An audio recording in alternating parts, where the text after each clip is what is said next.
Hello दोस्तों, स्वागत है आप सभी का हमारे चैनल द टीचर स्टोन पे। आज हम जिस विषय पे चर्चा करने वाले हैं वो है जो संस्कृत एजुकेशन डिपार्टमेंट के द्वारा जो स्कूल व्याख्याता या जो फर्स्ट ग्रेड का जो एग्ज़ाम हुआ है उसके प्रथम प्रश्न पत्र में जो विषयवार जो प्रश्नों का विभाजन रहा वो कुछ इस प्रकार रहा, जिसमें हिंदी के में 4 क्वेश्चन देखने को मिले, अंग्रेजी के 4 क्वेश्चन थे, जो करंट अफेयर्स है या जो समसामयिकी है उसके 10 क्वेश्चन के आसपास थे, और जो सामान्य विज्ञान है जनरल साइंस के 5 क्वेश्चन देखने को मिले, जो भारतीय राज्य व्यवस्था इंडियन पॉलिटी है उसके 5 क्वेश्चन थे, राजस्थान भूगोल के 5 क्वेश्चन थे, शैक्षिक प्रबंधन या जो स्कूल मैनेजमेंट वाला जो पोर्शन उससे 15 क्वेश्चन थे, और राजस्थान इतिहास कला संस्कृति से 10 क्वेश्चन पूछे गए थे, भारतीय इतिहास से 5 क्वेश्चन थे, और जो मैथ है या गणित से 9 क्वेश्चन थे, और जो मानसिक योग्यता है उससे 3 क्वेश्चन थे। इस तरीके से जो टोटल जो क्वेश्चन थे वो थे 75 क्वेश्चन पूछे गए थे, और जो टाइम था वो 1.5 घंटे का टाइम था, टोटल 90 मिनट का समय दिया गया था। तो हमारे द्वारा आपको जो एक तो जो स्कूल मैनेजमेंट वाला जो पोर्शन है उसके बारे में उसके 15 क्वेश्चन, और जो भारतीय राज्य व्यवस्था है उसके 5 क्वेश्चन, इनके बारे में जो आंसर है वो बताने का प्रयास किया जाएगा। बाकी जो आरपीएससी है उसके द्वारा जो अंतिम जो आंसर की है या जो फाइनल आंसर की है वो आरपीएससी के द्वारा जारी की जाएगी। लेकिन फिर भी जो स्टूडेंट होते हैं वो एग्ज़ाम देने के बाद में उनके जो क्वेश्चन है, उनकी जो क्वेरी रहती है कि किस तरीके से एग्ज़ाम हुआ है, उम्मीद है कि जो भी स्टूडेंट एग्ज़ाम देने गए हैं उनका एग्ज़ाम अच्छा हुआ होगा। तो आरपीएससी एग्ज़ाम 2024 जो संस्कृत डिपार्टमेंट का एग्ज़ाम था जो स्कूल व्याख्याता के लिए आज 17 नवंबर को लिया गया था। तो इसमें जो हम सबसे पहले जो पोर्शन देखेंगे वो है भारतीय राज्य व्यवस्था या जो इंडियन पॉलिटी है उसके जो 5 क्वेश्चन थे वो कुछ इस प्रकार थे। तो दोस्तों हमारे पास में जो क्वेश्चन पेपर है उसमें जो क्वेश्चन नंबर जो 24 है उससे राजस्थान भारतीय जो राज्य व्यवस्था है इंडियन पॉलिटी है उसके क्वेश्चन देखने को मिलते हैं। इसमें जो पहला क्वेश्चन दे रखा है वो भारतीय चुनाव आयोग के संदर्भ में क्वेश्चन दिया गया था, जिसका उल्लेख अनुच्छेद 324 में भी देखने को मिलता है। और उसमें जो क्वेश्चन पूछा गया था उसमें लिखा था कि भारत के चुनाव आयोग के संबंध में सही कथन के बारे में हमें बताना था कि जो सही कथन है वो कौन सा इसमें। तो वो जो आंसर क्वेश्चन जो ऑप्शन दे रखे हैं वो इस प्रकार थे इसमें कि जो बहुमत द्वारा निर्णय लेने की जो शक्ति के साथ बहुसदस्यीय आयोग की अवधारणा 1990 से लागू हुई। तो दोस्तों ये जो स्टार्टिंग में जब स्थापना हुई थी इसकी स्थापना 25 जनवरी 1950 को की गई थी। लेकिन इस टाइम पे स्टार्टिंग में जब स्थापना के टाइम पे ये जो आयोग था वो एकल सदस्यीय आयोग था, बहुसदस्यीय नहीं था। लेकिन जो बहुसदस्यीय आयोग बना था वो था 16 अक्टूबर 1989 को। तब इसमें एक मुख्य चुनाव आयुक्त 2 अन्य चुनाव आयुक्त थे। तो ये जो अवधारणा है शुरुआत में जो लागू हुई थी वो हुई थी 89 को हुई थी। तो इसमें जो पहला ऑप्शन है वो इसमें गलत है, वो सही नहीं है। तो हमारा जो पहला ऑप्शन है वो गलत हो गया। उसके बाद में दे रखा है रमा देवी भारत की एकमात्र महिला मुख्य चुनाव आयुक्त थी। तो ये दोस्तों ये सही है कि जो रमा देवी थी वो भारत की एकमात्र महिला चुनाव आयुक्त थी, जिनका जो कार्यकाल था वो सिर्फ 16 दिन का कार्यकाल था, और जिनका उसके कार्यकाल की जो शुरुआत हुई थी वो हुई थी 26 नवंबर 1990 से, और 11 दिसंबर 1990 तक। तो इस तरीके से जो टोटल जो कार्यकाल बनता है उनका 16 दिन का कार्यकाल था टोटल। तो ये ऑप्शन है वो सही है इस आयोग के संदर्भ में। और उसके बाद में जो अगला ऑप्शन दे रखा है उसमें है कि राष्ट्रपति मुख्य चुनाव आयुक्त और चुनाव आयुक्तों की नियुक्ति करते हैं, और उनका कार्यकाल 5 वर्ष या 60 वर्ष की आयु तक जो भी पहले हो होता है। इसमें जो दोस्तों दे रखा है कि जो 5 वर्ष या 60 वर्ष की जो आयु का जो क्राइटेरिया दे रखा है वो गलत है, क्योंकि जो चुनाव आयुक्त में जो कार्यकाल है वो 6 वर्ष या फिर 65 वर्ष की आयु जो भी पहले हो वही उनका कार्यकाल होता है। इस तरीके से ये जो थर्ड ऑप्शन है ये भी क्या हो जाता है, गलत हो जाता है। तो ए ऑप्शन है वो भी गलत है, और 3 नंबर का जो ऑप्शन है वो भी गलत है। इसके बाद में जो अगला ऑप्शन दे रखा है वो है कि भारत का चुनाव आयोग एक स्थायी संवैधानिक निकाय है। तो दोस्तों यहाँ तक सही है कि आयोग है वो संवैधानिक स्थायी निकाय है। इसकी स्थापना 25 जनवरी 1952। तो यहाँ पे ये गलत है क्योंकि इसकी स्थापना हुई थी वो 25 जनवरी 1950 को इसकी स्थापना की गई थी। तो इस तरीके से इसमें जो अपना जो बी ऑप्शन है जो महिला वाला, रमा देवी भारत की एकमात्र महिला मुख्य चुनाव आयुक्त थी, तो ये ऑप्शन सही हो जाएगा। इसके बाद में आगे देखते हैं अगला क्वेश्चन दे रखा है कि सर्वोच्च न्यायालय में निम्न में से किस निर्णय में कहा है कि प्रस्तावना संविधान का भाग है नहीं है। तो दोस्तों ये जो है इसमें जो बेरोजगारी जो मामला है जो 1960 का जो मामला था बेरोजगारी मामला, उसमें कहा गया था कि जो प्रस्तावना वो संविधान का भाग है नहीं, इसमें किसी प्रकार का संशोधन नहीं हो सकता है। लेकिन इसी फैसले को जो केशवानंद जो भारतीय जो मामला था 1900 केशवानंद भारती वाला जो मामला था 1973 का, उसमें क्या हुआ पलट दिया गया। उसके बाद में जो प्रस्तावना उसको संविधान का भाग है मान लिया गया था उस टाइम पे, लेकिन ये जो प्रस्तावना भाग नहीं है, ये जो डिसीजन आया था वो है बेरोबारी मामला, 1960 का मामला था ये।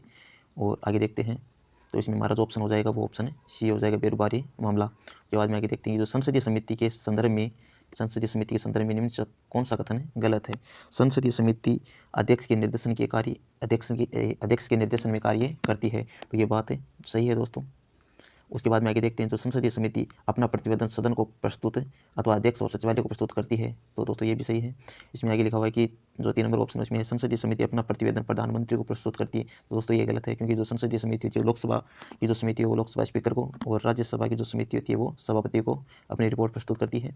उसके बाद में जो 4th ऑप्शन दे रखा है वो संसदीय समिति का अर्थ है सदन द्वारा नियुक्त अथवा चुनी गई अथवा अध्यक्ष द्वारा नामित समिति, तो ये भी ऑप्शन है सही हो जाएगा। तो इसमें जो गलत ऑप्शन है वो हमारा जो ऑप्शन हो जाएगा वो है कि सी ऑप्शन, वो हमारा गलत ऑप्शन हो जाएगा इसमें, कि संसदीय समिति अपना जो प्रतिवेदन वो प्रधानमंत्री को प्रस्तुत करती है। इसके बाद में आगे देखते हैं कि जो सर्वोच्च न्यायालय के न्यायाधीश के विरुद्ध महाभियोग के प्रस्ताव की जांच करने के लिए जो समिति में कुल सदस्य होते हैं, तो जो सुप्रीम कोर्ट के जो न्यायाधीश होते हैं उनके विरुद्ध जो जाँच की जाती है, तो उसके लिए क्या है कि जो संसद के जो दोनों सदन होते हैं उनमें से किसी भी सदन में इसके लिए पहले प्रस्ताव आ सकता है, और प्रस्ताव आने के बाद में अगर प्रस्ताव की शुरुआत करनी है तो लोकसभा में अगर प्रस्ताव आता तो लोकसभा के 100 सदस्य स्पीकर से इसके लिए अनुमति लेते हैं, और अगर यही प्रस्ताव अगर राज्यसभा में आता है तो राज्यसभा के टोटल कुल 50 सदस्य इस चीज़ की शुरुआतें करते हैं।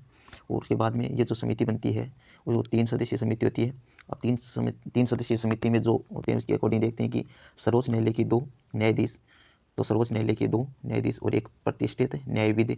और अगला ऑप्शन देखते हैं कि सर्वोच्च न्यायालय के 2 न्यायाधीश और 2 प्रतिष्ठित न्यायविद। तो दोस्तों इसमें जो समिति बनती है 3 सदस्यीय समिति होती है इसमें, तो इसमें एक तो जो सुप्रीम कोर्ट या हाई कोर्ट, तो इसमें एक तो सुप्रीम कोर्ट का जो सीजेआई हो सकता है या फिर कोई अन्य जज हो सकते हैं, तो इसमें कोई बाउंडेशन नहीं है कि जो सीजेआई है या मुख्य न्यायाधीश होता है वो इसका सदस्य का समिति का अध्यक्ष होता है, सदस्य होता है। इसमें मुख्य न्यायाधीश या कोई अन्य न्यायाधीश इस समिति का एक सदस्य होता है, और जो एक सदस्य होता है वो हाई कोर्ट का मुख्य न्यायाधीश होता है। जो भारत की जो कोई भी हाई कोर्ट है उसका जो मुख्य न्यायाधीश है जो सीजे है वो एक सदस्य होता है इसमें, और एक जो सदस्य होता है वो प्रसिद्ध जो न्यायविद होता है उसको इसमें सदस्य के रूप में शामिल किया जाता है। इस तरीके से 3 सदस्यीय समिति का गठन किया जाता है। अब इसमें जो ऑप्शन दे रखे हैं उसके अकॉर्डिंग अगर देखें तो कोई भी ऑप्शन है इस तरीके से सेट नहीं हो रहा है, तो आप इस पर स्टार लगा सकते हैं, ये क्वेश्चन ऑब्जेक्शन या डिलीट होने लायक है। क्योंकि इसमें अगर देखिए तो अगर जो ऑप्शन अगर सेट हो सकता है वो ये थोड़ा सा है, लेकिन ये भी पूरी तरीके से सही नहीं है, क्योंकि इसमें ले रखा है कि सर्वोच्च न्यायालय के 1 न्यायाधीश, ये जो 3 नंबर वाला जो ऑप्शन है, ऑप्शन नंबर 3 सर्वोच्च न्यायालय के मुख्य न्यायाधीश और 1 सर्वोच्च न्यायालय के न्यायाधीश और 1 प्रतिष्ठित न्यायविद। तो लेकिन इसमें जो एक हाई कोर्ट वाला जो सीजे है, हाई कोर्ट का जो सीजे होता है उसको इसमें शामिल किया जाता है, लेकिन किसी भी ऑप्शन में हाई कोर्ट सीजे के बारे में नहीं कहा गया है। तो ये क्वेश्चन है वो थोड़ा डाउटफुल है या डिलीट होने लायक है। लेकिन आप अगर देखें तो इसमें थोड़ा सा अगर कुछ सही हो सकता है तो थोड़ा ये है जो 3 नंबर ऑप्शन है उसे तो कुछ सही माना जा सकता है, ऑप्शन नंबर 3। वैसे ये क्वेश्चन है वो आरपीएससी के द्वारा जो भी फाइनल डिसीजन होगा या जो आंसर की जो फाइनल आंसर की होगी उसके अकॉर्डिंग ही जो ऑप्शन माना जाएगा वही सही होगा। लेकिन हमारे हिसाब से जो भी है कि इसमें ऑप्शन सी है वो थोड़ा सही हो सकता है, या फिर ये जो ज़्यादातर जो संभावना है ये क्वेश्चन डिलीट होने की संभावना है।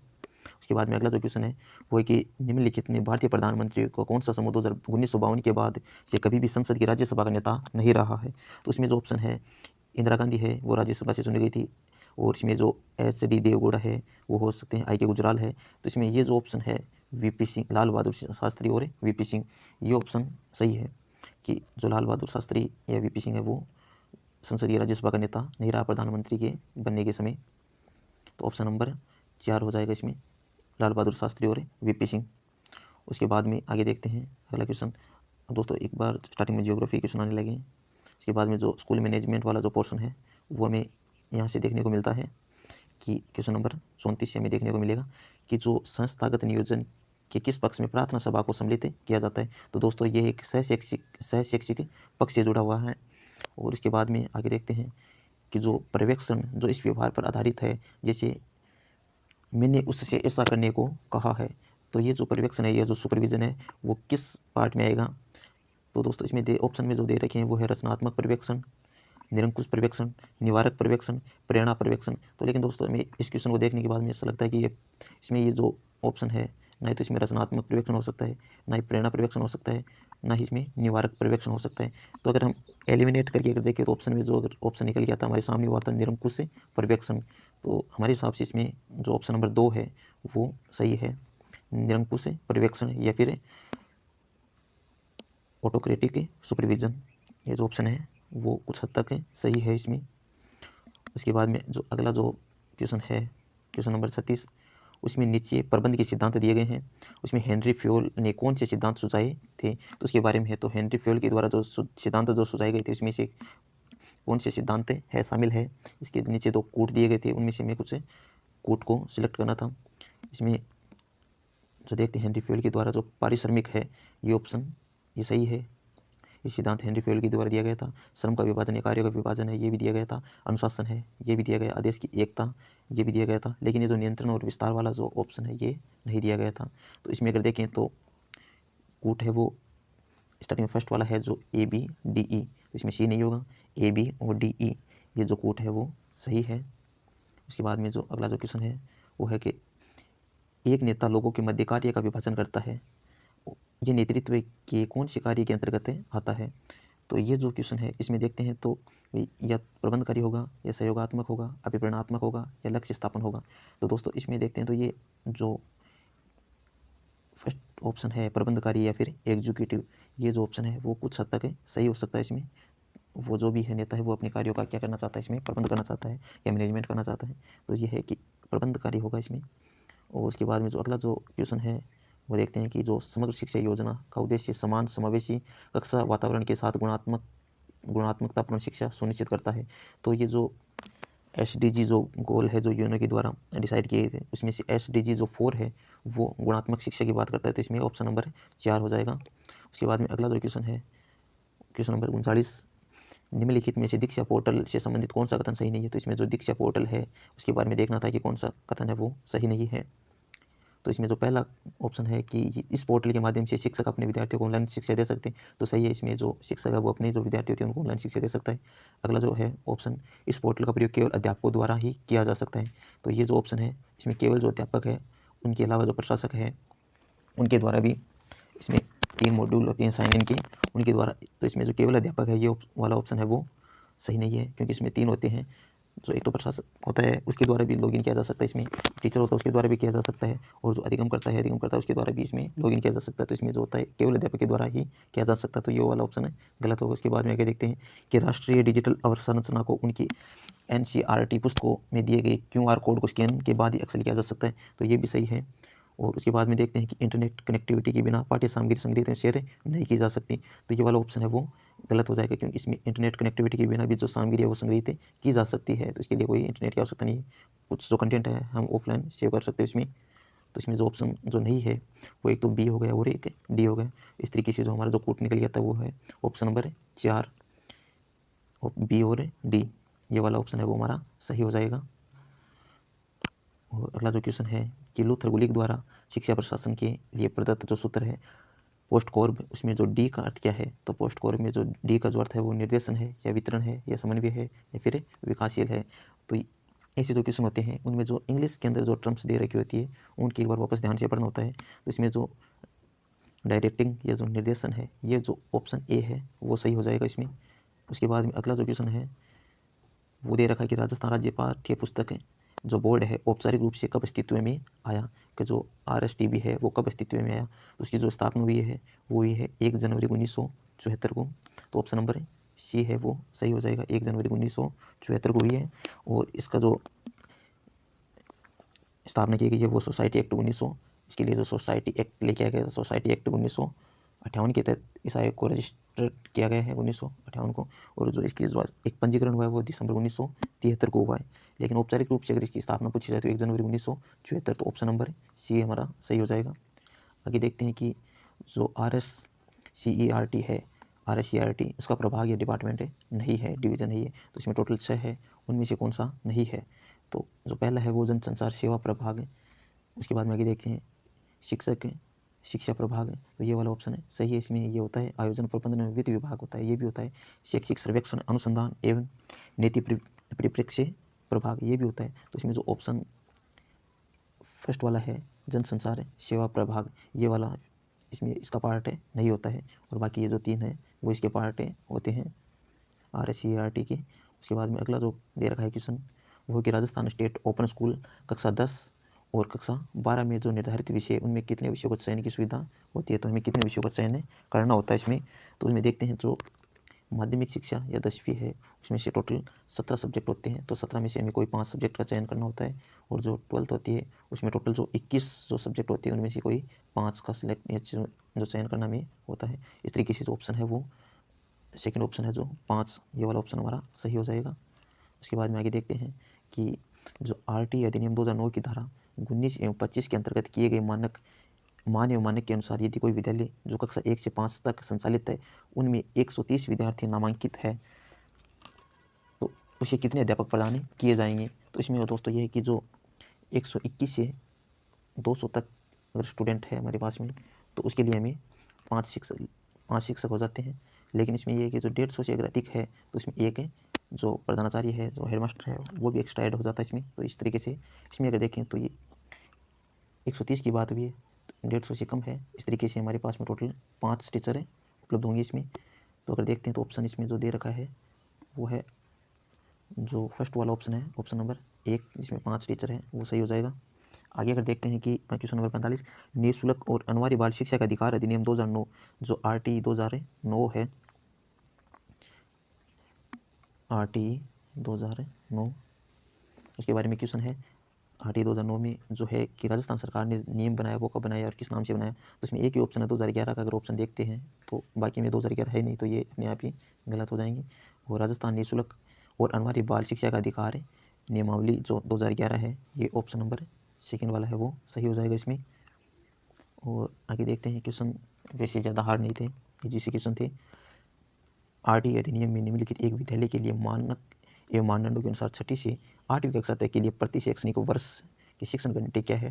तो इसमें जो दे रखे हैं वो 6 से 8 की बात हो रही है। तो 6 से 8 के जो है उनके लिए जो दिवस है वो टोटल 220 दिन होते हैं, 220 दिन होते हैं। और जो घंटे होते हैं वो 1000 घंटे होते हैं। और जो 1 से 5वीं तक होते हैं उनमें 200 दिन होते हैं, और जो घंटे होते हैं वो 800 घंटे होते हैं। तो इसमें जो ऑप्शन है वो फर्स्ट वाला है 1000 घंटे, ये हमारा ऑप्शन है सही हो जाएगा। उसके बाद में आगे देखते हैं अगला क्वेश्चन कि राजस्थान में RT अधिनियम के अनुसार निम्नलिखित में कौन सा कार्य विद्यालय प्रबंधन समिति का नहीं है। इसमें जो बात हो रही है वो है SMC की बात हो रही है। SMC का कौन सा कार्य नहीं है, तो ये सुनिश्चित करना कि अध्यापक द्वारा धारा 24 के द्वारा या अधीन विनिर्दिष्ट अपने कर्तव्य का पालन करते हैं।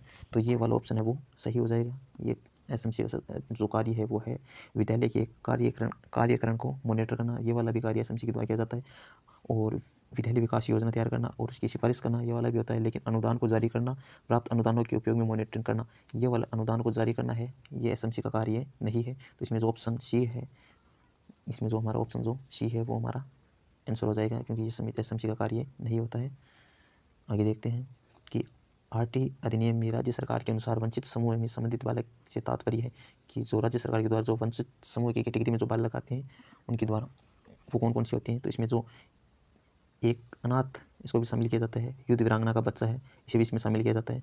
बालक या जिसके माता पिता अथवा अभिभावक HIV कैंसर से प्रभावित व्यक्ति है, उनको भी इसमें शामिल किया जाता है। लेकिन बालक या जिसके माता पिता अथवा अभिभावक कोई भी रोग से प्रभावित है व्यक्ति, तो उनको इसमें शामिल कोई भी रोग से संबंधित व्यक्ति है उनको इसमें शामिल नहीं किया जाता है। इस तरीके से हमारे जो A, B और C वाला जो ऑप्शन है वो हमारे तीनों सही हो जाते हैं। इस तरीके से देखते हैं तो जो A, B और C ऑप्शन नंबर 3 में दे रखा है A, B और C, ये वाला ऑप्शन हमारा राइट हो जाएगा। तो दोस्तों इस तरीके से हमारे जो क्वेश्चन थे वो मैनेजमेंट के, इसमें हमें 15 क्वेश्चन देखने को मिले थे, 5 क्वेश्चन थे वो पॉलिटी से थे। इस तरीके से हमने इस वीडियो में 20 क्वेश्चनों का सोल्यूशन देखा है। तो हमारे द्वारा जो भी आंसर बताए गए हैं वो अंतिम और फाइनल नहीं है। जो RPC के द्वारा जो उत्तर कुंजी जारी की जाएगी, आंसर की जारी की जाएगी, उसमें जो आंसर माने जाएंगे वो आंसर सही है। लेकिन हमारे द्वारा एक छोटा सा प्रयास किया गया है, क्योंकि एग्ज़ाम देने के बाद में बहुत से स्टूडेंट हो गए ये सवाल होते हैं कि सर इसमें कौन सा आंसर है वो सही होगा। तो हमारे द्वारा कुछ प्रयास किया गया है। इसमें जो हमने जो भी सहायता ली है वो ऑथेंटिक बुक्स वगैरह में से कुछ क्वेश्चन निकालने के आंसर है वो निकाले गए। उसके बाद में ये आंसर की तैयार की गई है। तो आपसे यही है कि जो बच्चे अच्छी मेहनत की है वैसे जो क्वेश्चन थे वो ज़्यादा हार्ड भी नहीं थे, पॉलिटी के क्वेश्चन ईजी थे कुछ से, लेकिन इसमें जो फैक्चुअल क्वेश्चन थे वो कुछ से ज़्यादा थे। और बाकी जो पेपर है वो अच्छा खासा पेपर है, ठीक ठाक लेवल भी अच्छा है इस पेपर का। तो दोस्तों आज के लिए बस इतना ही। आप अच्छे से तैयारी करते रहिए। अभी सामान्य स्कूल जो सामान्य शिक्षा विभाग है उसके द्वारा भी जो सामान्य शिक्षा है, जो संस्कृत डिपार्टमेंट के अलावा जो भी निकाली गई है 2200 कुछ पोस्टों पे जो फर्स्ट ग्रेड की वैकेंसी है, उसका भी एग्ज़ाम है वो जल्दी ही करवा लिया जाएगा। तो इसमें जो मैनेजमेंट के जो 15 क्वेश्चन थे वो अच्छे क्वेश्चन थे, और जो पॉलिटी के जो 5 क्वेश्चन थे वो भी अच्छे थे। इस तरीके से आप अपने सब्जेक्ट को और अच्छा करते रहिए। और जो फर्स्ट पेपर है उसमें जो टोटल है जिस तरीके के क्वेश्चन का जो वेटेज रहा वो कुछ इसी तरीके से हमें जो आगे जो एग्ज़ाम होगा उनमें देखने को मिलेगा। तो आप अपनी तैयारी को और बेहतर करिए, और जो भी अभी तैयारी में लगे हुए हैं वो एक बार इस पेपर को अवश्य देखें, और उसके बाद में अपनी जो तैयारी है उसको एक नई दिशा दें। धन्यवाद।